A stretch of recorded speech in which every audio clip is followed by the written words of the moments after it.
Hello, welcome back to another video. Today I figured I have a lot of books that I have bought recently, so why not do a book haul real quick? You know, just do one real quick. So there is a lot of books here.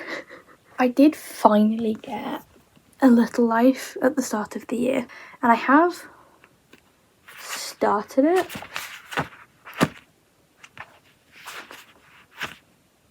And I'm enjoying it so far. If you don't know what A Little Life is, it's about this group of friends moved from like Massachusetts to New York, and it's kind of just about how their kind of relationship deepens over the decades that they are friends. And I'm not a massive chunk of the way in. I'm only like 34 pages in, but it is, from what I gathered, like it's a group of friends, their life, their relationships with each other, you know, and apparently it is very traumatizing. I've heard some people describe it as kind of trauma dumpy. I've kind of heard more people say good, like it's so good. I've heard more people say that it's really good than more people say it's bad. I'm also very intrigued and very excited to read more. So I have A Little Life.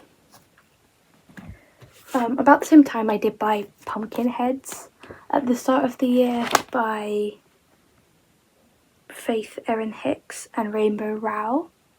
I haven't read Pumpkinheads yet. It's a graphic novel, and the art style looks so, like, it's so colourful and like it's so cute and so simple. And basically Pumpkinheads is about these two best friends who work at a I think they work at like a pumpkin patch. Yeah, they work at a pumpkin patch every Halloween. But then it's like yeah, so basically their high school life, they work at the same pumpkin patch, and I think yeah, they're seniors and this is their last season at the pumpkin patch. And it looks like they go on like an adventure. I'm very excited to read this one. It's Pumpkinheads.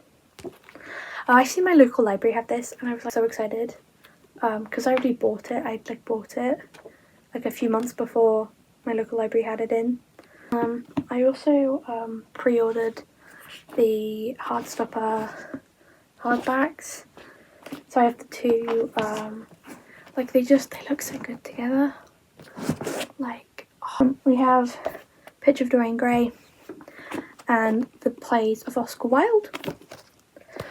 If you don't know, Picture of Dorian Gray by Oscar Wilde is about a boy, or like a young man, who gets his picture painted by a painter, and he kind of essentially like sells his soul. He kind of makes a deal that means that he will forever stay young because he's described as very beautiful. He's very handsome and he's very young and he's very pretty. He's got very good looks, and he basically kind of sells his soul, makes a deal that he will never get old, like he will retain his looks forever. And he has this painting made of him, and basically the painting grows old and he does not. So it's kind of it's like a weird reverse thing, hence the little hence the cover where like half of it's grown old and half of it's quite young. And the plays of Oscar Wilde, basically it's just all his plays. Well, not all, I don't think it's all of them. I think there's a couple that are not in here.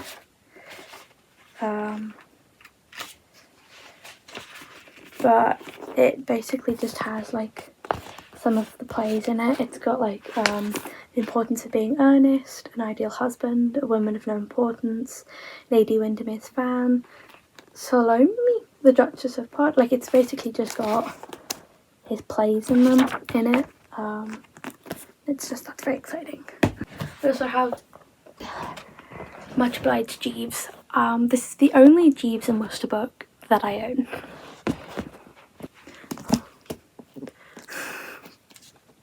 We have the Fry Chronicles by Stephen Fry. This is basically kind of just about Stephen Fry. It's kind of about his like university life, kind of his time at university, how he kind of stumbled and fell into like acting and plays and stuff. It's very good. Arrowhead by Mick Finley. It's kind of basically this like crime happens in London, and it's kind of like a Sherlock Holmes kind of thing. I'm not fully sure. I haven't read it yet. I got it in March. I'm very excited to get to it. We have Oscar Wilde, A Life in Letters, Writings and Wit by Juliet Gardner. I found this in like a secondhand bookshop and I was very excited because I am obsessed with Oscar Wilde. I love Oscar Wilde. So it's just like a life. It's kind of, as the title suggests, his life based on like letters and writings that they found and quotes, because Oscar Wilde is a very smart man. So it's just based on like letters and writings and kind of like witty things he said that they've kind of like pieced together to kind of, it's with like photos and stuff to kind of, I don't think, like just stuff like that. We also have Wild, which is just the screenplay for the movie Wild. I got very excited because I thought it was just like a book about Oscar Wilde and it just had like pictures of Stephen Fry on it. I did not realise that it was the screenplay. It says the screenplay on the cover, but I did not know. I did not find out until after I'd bought it, but I'm cool with that because like Wild is like one of my favourite movies. It has like little it's got like an introduction by Stephen Fry and it's got like the kind of like cast pictures, who it is, like who they play and like who it is. I didn't mean to open it immediately on the Michael Sheen page, but it's Michael Sheen, so we're not mad. We love Michael Sheen in this house. I'm not sure. I've got this guy too.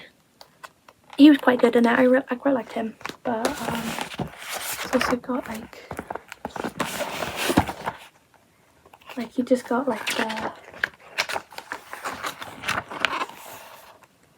cast and stuff in it. Stephen Fry is the only acceptable person to play Oscar Wilde. I'm sorry, he's the only person that can play Oscar Wilde. Yes, so we have the screenplay for the movie. We have, where should we go next? Right, we have The Atlas 6 by Olivier Blake. I have indeed started this. I'm like that far in. I am really enjoying it so far. I really like it. I find quite a lot of the characters really intolerable. I don't like a lot of the characters. I find like their POVs like really hard to get through. Some of the characters I just cannot stand. And I'm kind of sticking it out mostly for the plot and the writing. And there are some characters I do really like. So basically it says here on the back, once a decade, the world's best magicians are invited to join the elite Alexandrian society. Its members enjoy a lifetime of power and access to ancient secrets, but only 5 places are offered. So, after recruitment by the mysterious Atlas Blakely, the candidates must complete a rigorous year of arcane study. Libby Rhodes and Nico de Verona are inseparable enemies and cosmologists who can control matter with their mind. Horizia Camilla is a telepath. Rena Mora understands the flow of life itself, and Callum Nova can manipulate others, can manipulate desires. Finally, there's Tristan Kane, whose powers must defy even himself. The rivals must survive their trials, and if they can prove themselves, they will. Most of them. Next we have Babel by R.F. Kwong. There's so many books in this world that I am so happy to finally have my hands on, and Babel is one of them. Babel is about an act of translation. So basically it says on the inside cover of this little thing, an act of translation is always an act of betrayal. Oxford, 1836, the city of dreaming spires. It is the centre of all knowledge and progress in the world, and at its heart is Babel, Oxford University's prestigious Royal Institute of Translation, the tower from which all the power of the empire flows.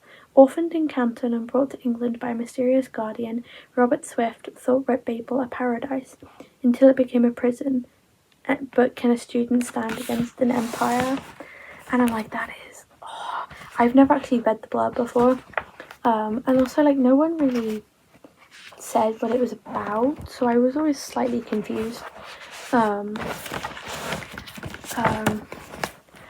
Basically, yeah, I have started it, by the way. I'm 45 pages in. I have started it. I am annotating it because it's exquisite. The writing is gorgeous. But I have started it, and I'm very excited to get further and see what happens. I'm so excited. It's so good so far. This is Babel by R.F. Kwong. Okay, I'm doing this in like no particular order, because I actually don't remember kind of what order I ordered. Like, I bought a lot of this stuff. You know, like, I have these in my hand. I don't remember what order I ordered a lot of this stuff in, but if you are interested, I will link my Instagram down below, because I've probably made a post about it by now, kind of in order what I bought when, if you're interested in that kind of stuff. My Instagram's down below. I've made a post there. I've probably made a few posts there. If you're interested in what order, my Instagram's linked down below. Basically, anyway, continuing. We have Miss Peregrine's Museum of Wonders by Ransom Briggs, and Tales of the Peculiar, also by Ransom Briggs. Basically, these two books, I pre-ordered this book ages ago when it first came out, and I ordered this book recently, more recent, because, dude, it's okay. Basically, these two books are kind of the books that are kind of based in the world of Miss Peregrine's Home for Peculiar Children. Sorry, these are like hardbacks, they're kind of heavy. And they're kind of books that are, basically they are, I don't know how to describe them. Basically, Tales of the Peculiar is kind of set up so that it's written by one of the, oh, like, look how beautiful though. Like, it's set up so that it's written by one of the, like, characters, called Millard Nullings, and it's kind of just, like, it's a book he's written, and it's I love it so much, I'm obsessed with it, and it's kind of, he's taken it and he's released it so that, like, fans of the books can read it, and it's just like a little treasure. Kind of, it's basically, it's set up so that, like, if you can see there, like, it says Tales of the Peculiar by Millard Nullings. So Millard Nullings is one of the characters in Miss Peregrine's Home for Peculiar Children. So it's just like, it's kind of like Fantastic Beasts and Where to Find Them, because Newt Scamander actually writes that book in the movies, in the TV show, in the movies, and I think it's like a text they use in Harry Potter. So that's what Tales of the Peculiar and Miss Peregrine's Museum of Wonders kind of are for the Miss Peregrine universe. Miss Peregrine's Museum of Wonders is basically a book that he's released as like a book written by Miss Peregrine herself and released to kind of help peculiars in their little, like, to kind of help them in their kind of quest to kind of understand their peculiarness. So like Miss P wrote Miss P's Museum of Wonders to kind of help peculiar people find out about their peculiarity, and then Tales of the Peculiar is written by like my Lord Mullings to kind of, as kind of like a, not so much a guide to kind of being a peculiar, but it's more like stories about peculiars. So that's kind of what these two are. They're kind of just little treasures and stuff. They're like cute little books. Next we have False Value, Amongst Our Weapons, and Winter's Gifts by Ben Aronovich. I pre-ordered this and then forgot I pre-ordered, so I was a little bit surprised when it rocked up in the post because I didn't remember pre-ordering it. But it's so pretty. Hang on, if I take off the dust jacket, it's just, and then like the dust jacket is like, I don't know if you can like actually see, but it's like, it's translucent and it's kind of got this feel of like tracing paper to it, and it looks absolutely stunning. Like separate they both look so cool, but like put together it looks even cooler. I don't know what this one's about yet because I haven't read it, but what is it? Wait, let's go in order of them first, basically. So False Value and Amongst Our Weapons are the two kind of like newer releases in the Rivers of London series by Ben Aronovich. It's like my favourite series. It's like one of my favourite series.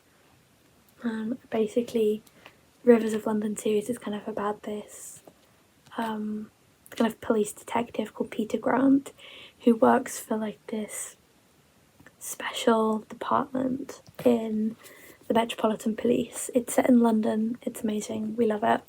And basically it's kind of about like this magic detective, and it's like crime. It's so good. It's kind of like Harry Potter.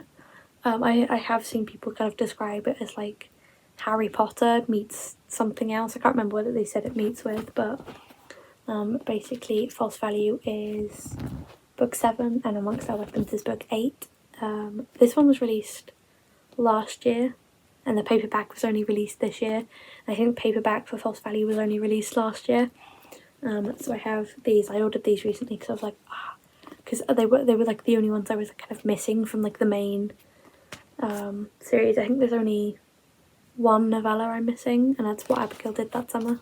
But basically False Value is Peter Grant was once the Met Police's first trainee wizard. Yes, they exist.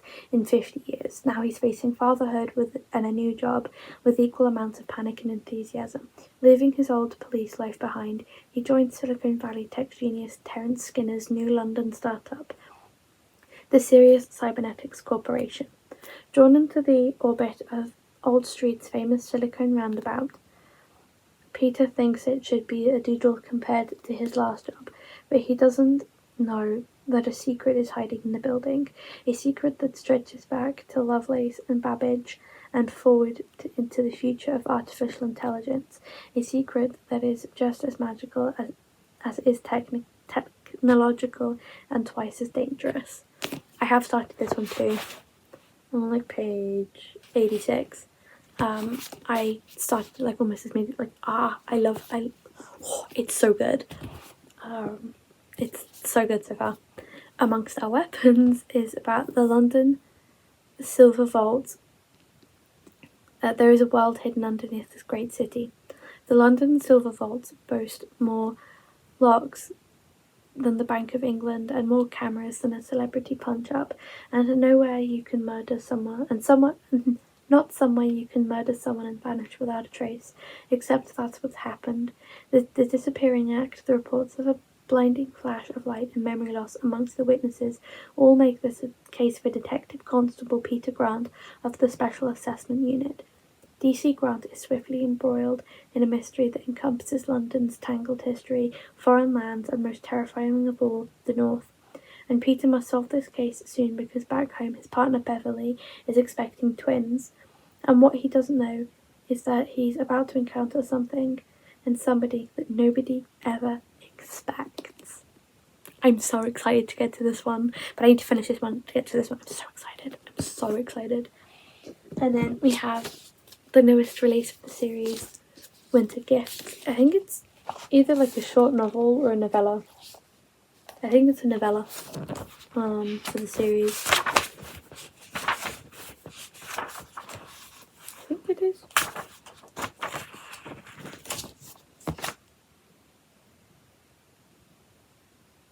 Basically, I think it's the newest addition to the novellas, making it like 4.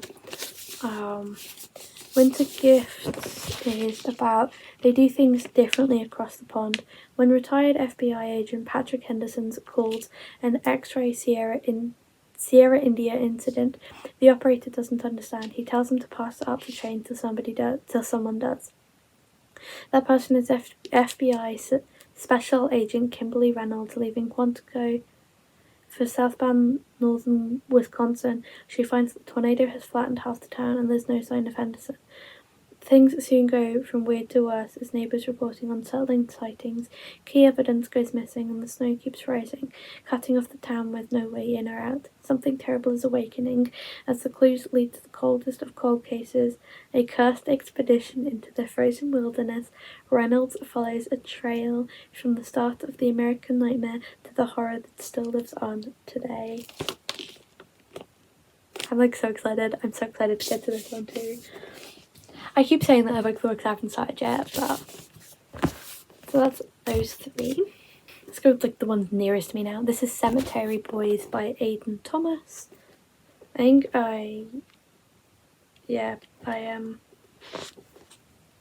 basically this one is Yadriel has summoned a ghost and now he can't get rid of him. To gain his family's acceptance, Yadriel has to prove himself a real Brujo by summoning his cousin's ghost. But when he accidentally summons the ghost of his high school's resident bad boy instead, things get complicated. But Julian won't go into death quietly, and the more Yadriel and Julian spend together, the harder it is to let each other go. I'm so excited to read Cemetery Boys.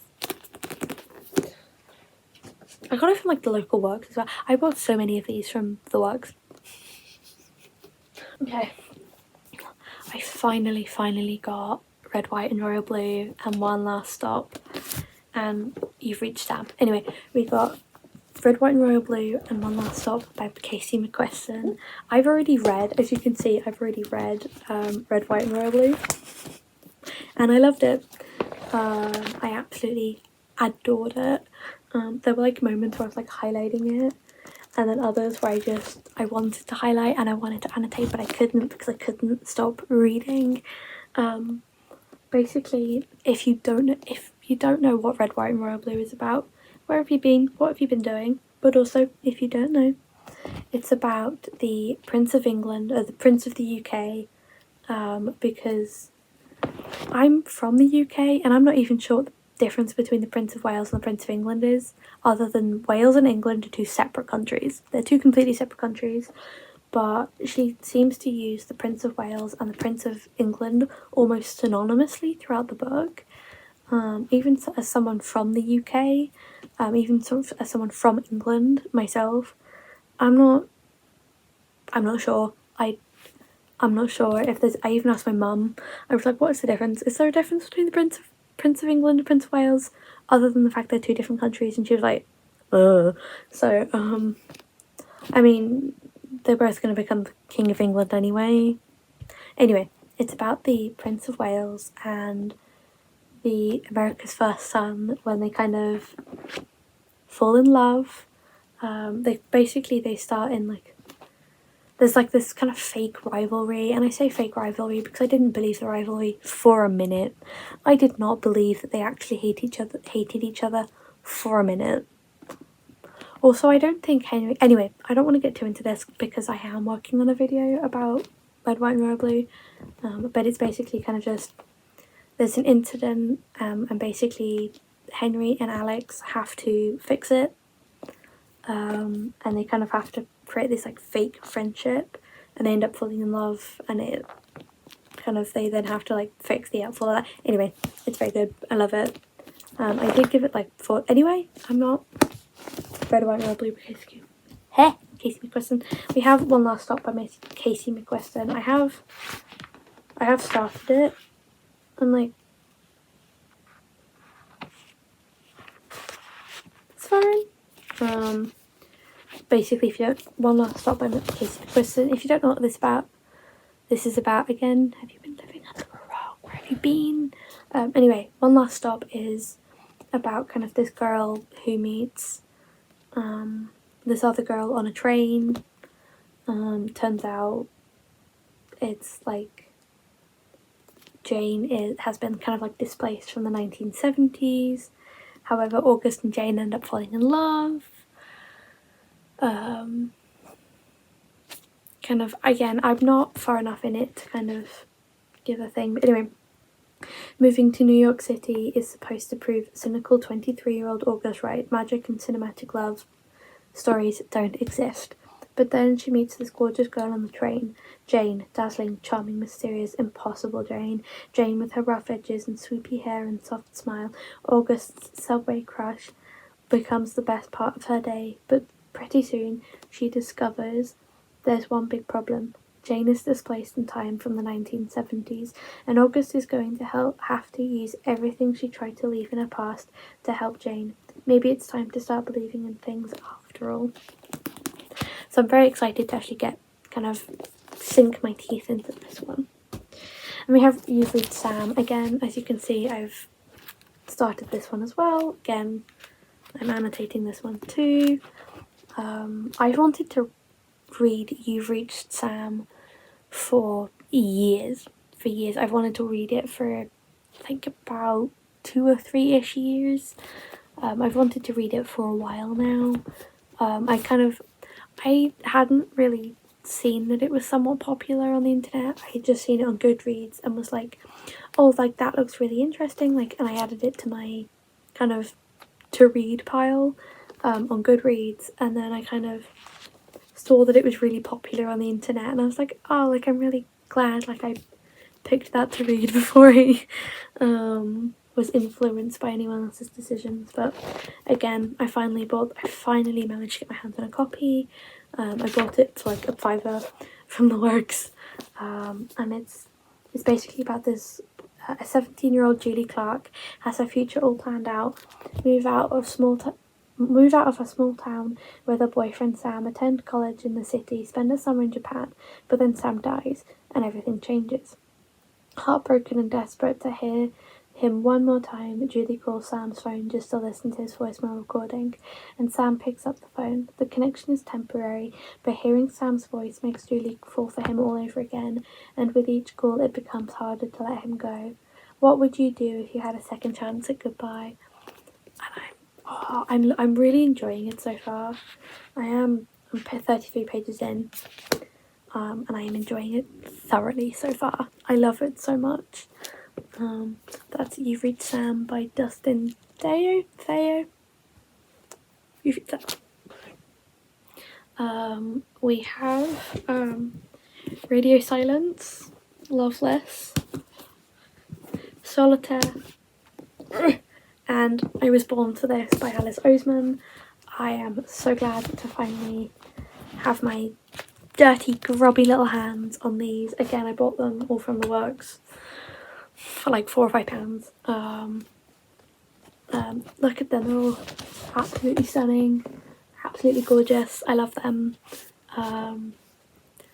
Basically, right, Radio Silence by Alice Oseman is about this girl who's like a study machine, and she's like working really hard. Like basically she's just working towards this goal. Again, I haven't read any of these yet, by the way. I can't wait to sink my teeth. Anyway, so she's working really hard towards this goal, and then she meets Alid.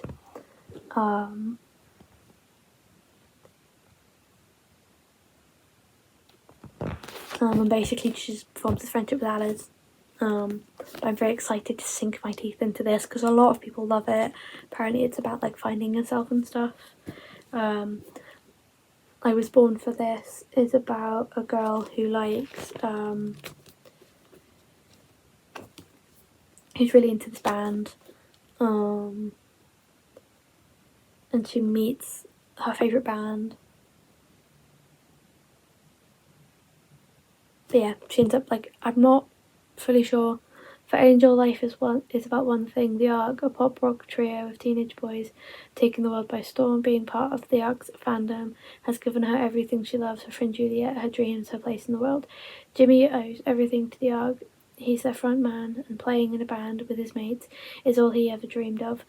But dreams don't always come out the way you think, and when Jimmy and Angel are unexpectedly thrust together, they find out how strange and surprising facing up to reality can be. I'm so excited to read that. Loveless. I'm so excited to get into Loveless. I'm really excited for Loveless because it's about this girl who kind of has never really been in love, has never kissed anyone, never had a crush, but she's like a fanfic obsessed romantic, and she's like sure she'll find her person one day, and she's kind of going into university and she's never had a relationship, she's never kind of been in love or had a crush. So when she starts university, she makes a plan to find love, but when her actions wreak havoc among her friends, she questions why romance seems so easy for other people, not yet her. And then she finds out what asexual and aromantic are, and then she becomes kind of more uncertain about her feelings. And yes, I did kind of just paraphrase the plot because I haven't read it yet, but I am so excited. I'm probably going to start reading this tonight, actually. I'm so excited for this. And then we have Solitaire, which is about Tori Spring, who is Charlie's sister in Heartstopper, and I'm so excited for this because it's about Tori Spring. But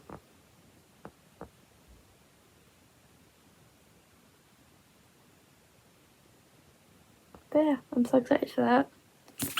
I'm so excited for like all of these. We have Priory of the Orange Tree by Samantha Shannon. I've seen this kind of doing the rounds, and what is it about? A world divided, a queendom without an heir, an ancient enemy awakens. Oh my god, I've never actually seen anyone talk what it's about, but it's gotten really popular and I'm really excited to read it. So that's Priory of the Orange Tree. I have the 4 U books. I bought these 3 as kind of like a box set, and I put quotes because it wasn't in a box. There's like a box set from the works, and it was these 3. And I do love the TV time covers, I'm not gonna lie, I do love these covers.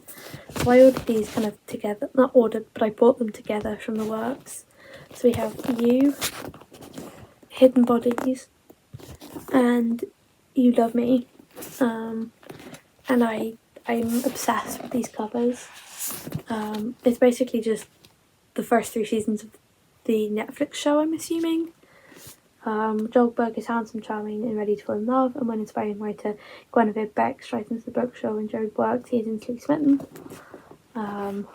Joe's Bulger is moving. Anyway, after years in New York as well as Los Angeles. Anyway, it's just, I'm assuming it's just the basic kind of plotline for the first 2 seasons.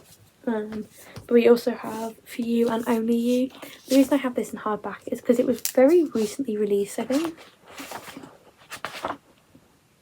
Yeah, it was released this year. I think it had kind of just come off pre-order when I bought it. That's why it's in like hardback and different covered. But I bought it from I ordered it online. For You and Only You. I think it's just season 4 of You. we have the Folk of the Air trilogy by Holly Black. I bought it as a box set, again, from the works. I'm a sucker for the works, but it's just the Folk of the Air trilogy. Cruel Prince, The Wicked King, and The Queen of Nothing. I think, what is it about? I think it's about, like, fae. I'm not entirely sure what it's about, but it's gotten very popular, so in the rounds. We have Icebreaker by Hannah Grace. I've seen this one is slightly kind of popular in like certain areas of Book Talk, but I'm not fully sure. Not Book Talk, BookTube. I think it's about I think it's about a competitive figure skating team and a hockey team, and a member of the skating team falls in love with a member of the hockey team. The love interest's focus as captain is on keeping his team on the ice. When Anastasia's skating partner faces an uncertain future, she may have to look to Nate to take her shot. Sparks fly, but Anastasia isn't worried because she could never like a hockey player, right? Anastasia Allen has worked her entire life for a shot at Team USA. It looks like everything is going according to plan when she gets a full scholarship to the University of California at Maple Hills and lands a place on their competitive figure skating team. Nothing will stand in her way, not even the captain of the hockey team, Nate Hawkins. Nate's focus as captain is on keeping his team on the ice, which is tricky when a facilities mishap means they are forced to share a rink with the figure skating team, including Anastasia, who clearly can't stand him. But when Anastasia's skating partner faces an uncertain future, she may have to look to Nate to take her shot. Sparks fly, but Anastasia isn't worried because she could never like a hockey player, right? I'm not gonna lie, I'm not really a romance person, but I saw this in the works. And I was a little bit intrigued based on the cover and like the colour scheme. I was like, that looks interesting. So we have Icebreaker by Hannah Grace. The only reason I bought it because it looked interesting. And then we have Ninth House by Lee Bardugo. It's gotten really popular. I don't have Hellbent because my local works had Ninth House, but they didn't have Hellbent. So I only have Ninth House. And it's about, I'm very excited to get into this though, to be honest. But it's about this girl who is kind of a member of like a Yale freshman class. She's a dropout and the sole survivor of a horrific unsolved crime. She's hoping for a fresh start, but her free ride comes with a catch. She has been tasked with monitoring Yale's secret society's notorious haunts of the rich and powerful. And now there's a dead girl in campus, and Alex is the only person willing to look deeper because the societies are far more sinister and extraordinary than anyone ever imagined. They tamper with forbidden magic, they raise the dead, and sometimes they prey on the living. So I am very excited for Ninth House by Lee Bardugo. We also have Six of Crows and Crooked Kingdom. I had to make sure we have Six of Crows and Crooked Kingdom by Lee Bardugo. I am very excited for these two. I was gonna get the Shadow and Bone, but they didn't have Shadow and Bone. But then they had it shortly after. I was like, I haven't bought Shadow and Bone yet. I need to get Shadow and Bone. But I have Six Crows and Crooked Kingdom by Lee Bardugo. They're a fantasy series. I'm assuming something to do with crows. I actually don't know, but it's a fantasy duo. I think there's like a TV show, but I'm very, very excited for them. And look how pretty those covers are, though. But yeah. Right, so we have The Secret's History by Donna Tartt. I finally have my hands on a copy of The Secret History by Donna Tartt. I've been seeing it everywhere. I am so excited to finally have a copy. I did start it. I'm on page 13. Wait, no, 14. I'm on page 14. And I'm loving it so far. I am actually really enjoying it. I'm kind of working on like a reading vlog for that. and I'm extremely excited to kind of sink my teeth into this. Follow up, we have If We Were Villains by M.L. Rio. I have started this one as well. I am 29 pages in, and I'm loving it so far. It's kind of about this theatre group, I think. But yeah, I think both of them, basically, yeah. So If We Were Villains by M.L. Rio. We have Wonder by R.J. Palinto. I did read this when I was about 8 or 9, but I borrowed the book from a friend because a friend had read it. A friend of mine who's like a little bit older than me had read it and then was like, oh my god, you're gonna love it, and then lent me his copy. So I didn't actually have my own copy, but then I finally ordered my own copy so that I could reread Wonder. And if you don't know what Wonder's about, where have you been? Where have you been? Have you been under a rock? Where have you been? Basically, it's about a boy called August, who looks a little bit different. He's had loads of surgeries to kind of make him look more quote unquote normal. To make him look more normal, quote unquote. And it ends up he still looks really different to the other kids. And it's kind of, he's finally going to school, and it's kind of just like how he kind of navigates going to school for the first time, and how he is navigating kind of his appearance in school, and how he's navigating other kids' reactions to his face and the way he looks. So that's Wonder. We also have The Night Circus by Eric Morgenstern. I know this is like everyone and their mother has read this, and I haven't yet. My mum does actually have a copy, ironically, with the exact same cover as me, but I didn't want to ask to borrow her copy. I also don't know where her copy is, so I couldn't nick it from her. But I ordered my own copy, and I'm so excited to have my own copy. I haven't read it yet, but I think it's about a circus that kind of shows up. I don't know.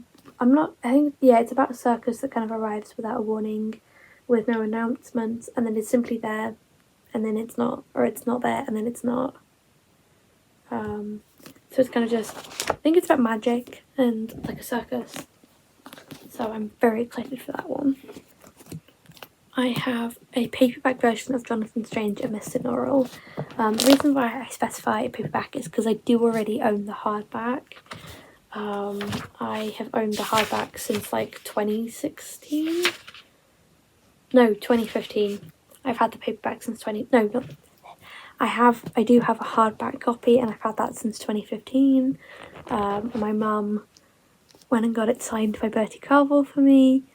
Actually, I'll go get it. Hang on. I do have a hardback copy. It's thick. It's a thick boy.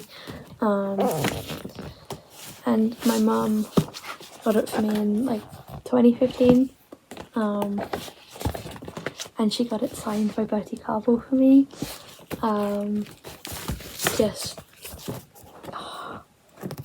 For it as like a Christmas present, and to have the paperback, because I kind of wanted a paperback version because it's less heavy than the hardback. Also, I think the hardback is like thicker too.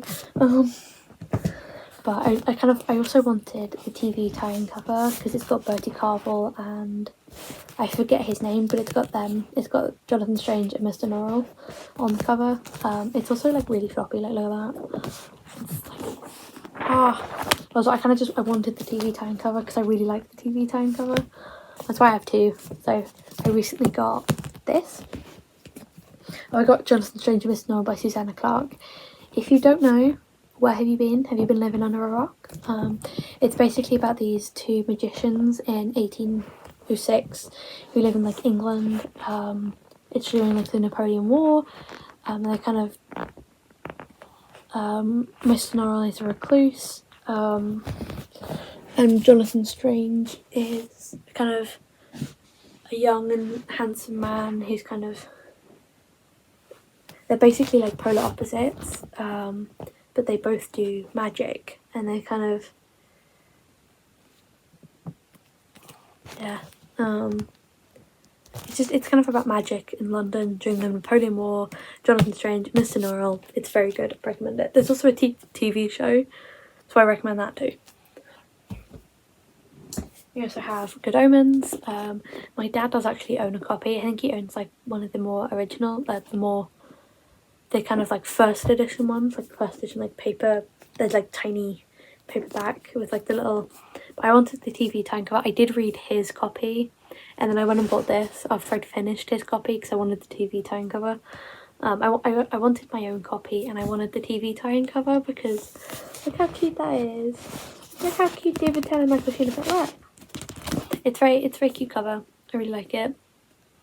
It's Good Omens by Neil Gaiman and Terry Pratchett. I'm not going to explain what this is about because it's Good Omens. Off that we have American Gods by Neil Gaiman. I bought this shortly after I bought that. American Gods is by Neil Gaiman. It's kind of about is nothing sacred. Days before his release from prison, Shadow's wife Laura dies in a mysterious car crash. Numbly, he makes his way back home. On the plane, he encounters the enigmatic Mr. Wednesday, who claims to be a refuge from a distant war, a former god and the king of America.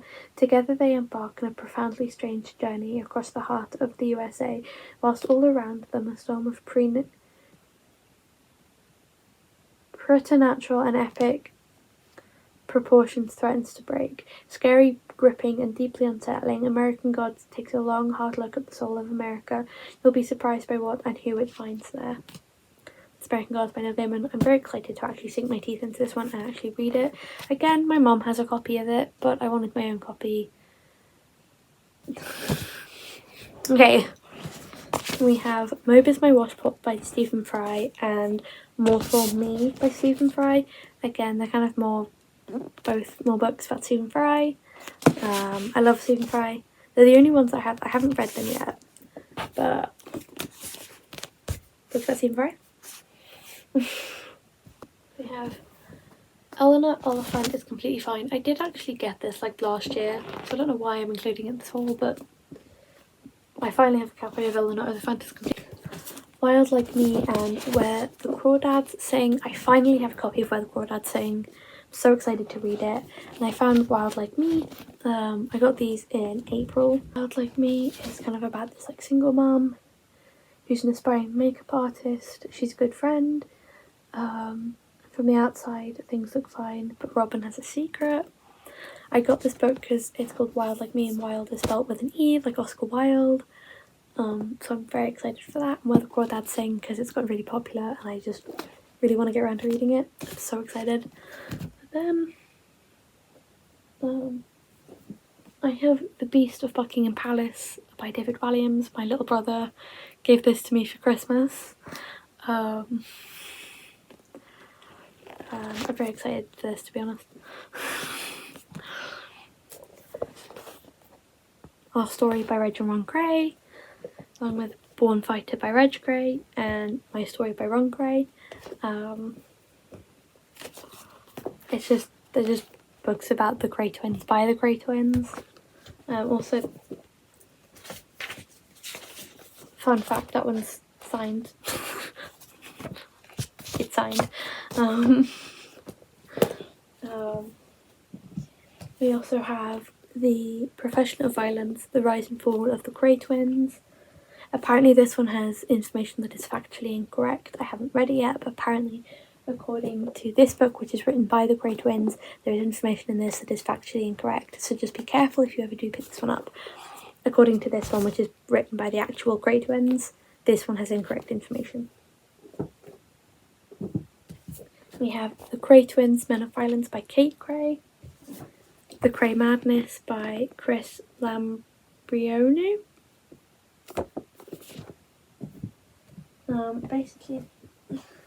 Basically, oh wait, then we have One of the Family, 40 Years with the Grey Twins by Maureen Flanagan, who was a close friend. Maureen Flanagan was a close friend of the Grey Twins, particularly of Violet Grey, who was the Cray twins' mother. Basically all of these books are just about the Cray twins.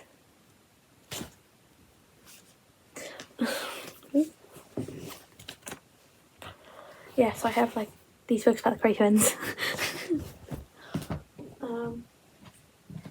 We have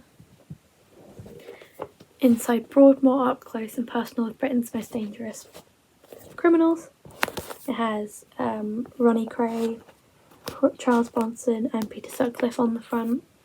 We have Charles Bronson, we have Broadmoor, My Journey into Hell by Charlie Bronson, and we have Inside Pancras, Stories of a Prison Officer by David Burridge. Moving swiftly on, we have Shatter Me, Unravel Me, Ignite Me, Restore Me, and Defy Me by Tahara Moffi. I think there's like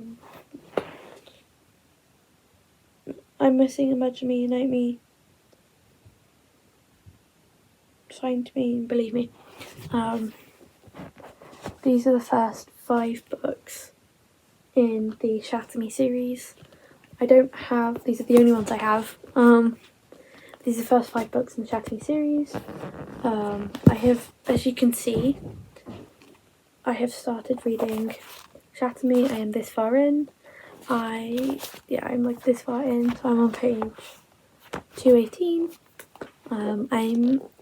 I don't know how I feel about it. It's probably going to be like a 2 or 3 star.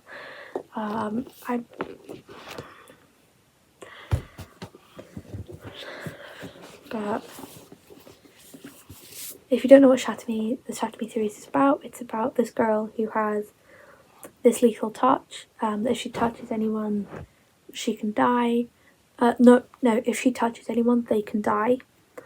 It just causes them immense amounts of pain. And she ends up like breaking free of this asylum or something in this book. In this first book, she breaks free of like an asylum or anything. Again, I haven't finished this one, but it's just set in like a dystopian world. Take Your Breath Away by Linwood Barclay. This book is about some girl who basically one weekend while Andrew Mason was on a fishing trip, his wife Bree vanished without a trace. Most people assumed Andy had got away with murder, but the police couldn't find a strong case against him. For a while, Andy hit rock bottom. He drank too much, he was abandoned by his friends, nearly lost his business, and became a pariah in the place that he'd once called home. Now, 6 years later, Andy has put his life back together. He sold the house he shared with Bree and moved away for a fresh start. When he hears his old house has been bulldozed and a new house built in its place, he's not bothered. He's settled with a new partner, Jane, and life is good. But Andy's peaceful world is about to shatter one day. A woman shows up at his old address screaming, "Where's my house? What's happened to my house?" And then just as suddenly as she appeared, the woman who bears a striking resemblance to Bree is gone. The police are notified and all questions and dark suspicions resurface. Could Bree really be alive after all these years? If so, where has she been? It soon becomes clear that Andy's future and the lives of those closest to him depends on discovering what the hell is going on. The trick will be whether he can stay alive long enough to unearth the answers. I love Linwood Barclay, he's like one of my favourite authors. So I was very excited to find this. Rebecca by Daphne du Maurier. Beautiful World, Where Are You by Sally Rooney. 13 Reasons Why by Jay Asher. And While My Eyes Were Closed by Lindy Green. These ones, I'm excited to read this one. These ones too. All That's Left in the World by Eric J. Brown. No idea what this one's about, but I'm very excited. I've seen it kind of pop up here and there. It's kind of like a popular book, so I'm very excited to. I get the impression that it's like an end of the world kind of. Last 2 people. Yeah, Jamie and Andrew are strangers and 2 of the last people left alive. After a catastrophic event wipes out most of the population, Jamie finds himself alone in a cabin in the woods. He's learned to fear other desperate survivors, but when he meets the injured Andrew, Jamie is compelled to help. As they step out into the strange new world together, their friendship begins to feel like something more. Jamie and Andrew are hoping for safety, for shelter, for community, but ahead of them is a perilous journey through a world torn apart. They don't know what they'll find out there, but they may just find each other. I'm actually quite excited for this, to be honest. The cover's really nice too. I really like the cover. Like, look how cool that is. Like, that's hella cool. I really like the way the title is set up as well. I think that's really cool. I have The Silent Patient by Alex Micadellett. And apparently there's over 1 million copies sold, according to this little bit here. The Silent Patient is about Lucia Branson, who lived a seemingly perfect life until one day 6 years ago, when she shot her husband in the head 5 times. Since then, she hasn't spoken a single word. It's time to find out why. Very excited because I've seen this really popular. I've seen this kind of all over the place, really popular. I'm very excited for this. I'm very excited to finally sink my teeth into this. There's one more. I knew there was one more. I knew there was one more. We have the TV tie-in cover of Red, White and Royal Blue. This arrived yesterday. Yeah, this arrived yesterday, and I had ordered it because I was like, it's kind of cool. Red, White and Royal Blue. I love that book so much. I love the characters. I love Alex. I love Henry. I love Bea. I love everyone. I love everyone in this book. I'm so excited for the movie to come out in August. So we have the TV tie-in cover of Red, White and Royal Blue. Anyway, thank you so much for watching. Anyway, thank you so much for that's it for today, folks. Thanks so much for watching. I hope you had a great time. I did. I had a great time. I hope you had a great time. I hope you choose to stay, subscribe, like below, comment if you so wish. If you made it this far into the video, comment a rainbow emoji, alright? If you want. If you want. Thank you so much for watching. I hope to see you next time. Bye!